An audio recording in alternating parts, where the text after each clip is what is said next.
Great to see you here again. My name is Luc de Koster, founder of the Koster Academy. And in this video, I'm going to talk to you about defining risk and risk management, and I will introduce the risk management cycle. But before we continue, don't forget to click on the subscribe button, click on the bell button, and every time we have a new video, YouTube will inform you about it.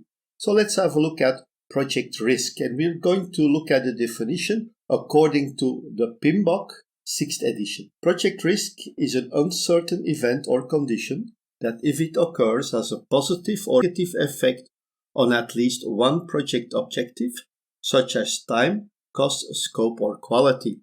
It's very important that we have an effect on time, cost, scope, or quality of the project. Otherwise, we do not consider it a risk.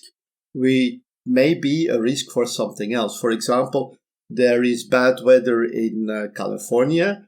When my project is working in Czech Republic only, well, it is a risk, but not for our project. It will not have an impact on time, cost, scope, or quality.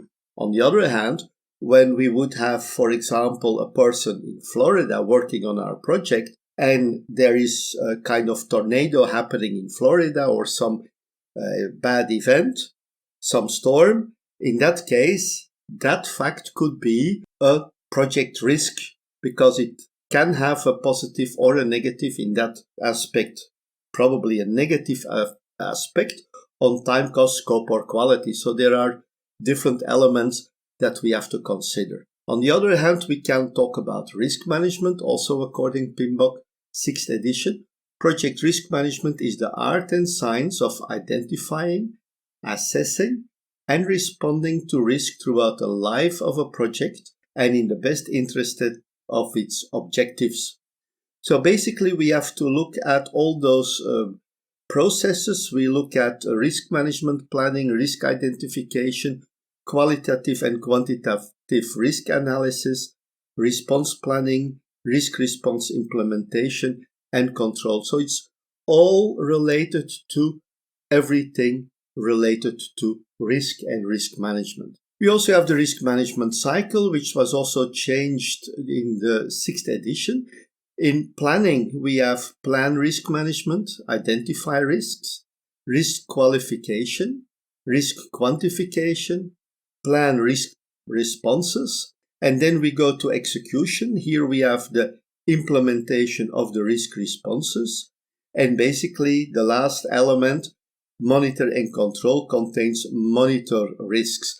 And then we start with planning again. It's a cycle that doesn't stop. It continues from the start of the project, basically from planning till the project is completely finished. So that's the new risk management cycle. When we look at processes in risk management, here is an overview how you can find it, how it is represented in the PMBOK. And basically, when we look at the risk management processes, we have to look at the processes, typically in planning, execution, and in monitoring and control. We see the processes and the outputs. So in planning, we have plan risk management, and here we find the risk plan. We will go further into this in the following videos. Identify risk, the main output is risk register. Risk qualification, here we have document updates. Basically, we're going to select which risks are in fact important and have to be quantified. Risk quantification, here again we have document updates because we have information about the risk, the cost of the risks. Then we have plan risk responses, so we have updates and changes that we have to do. We have to implement those or prepare for those responses. Execution, we have implement risk responses with as main output updates and changes. And monitoring control risks, we have monitor risks and updates and changes.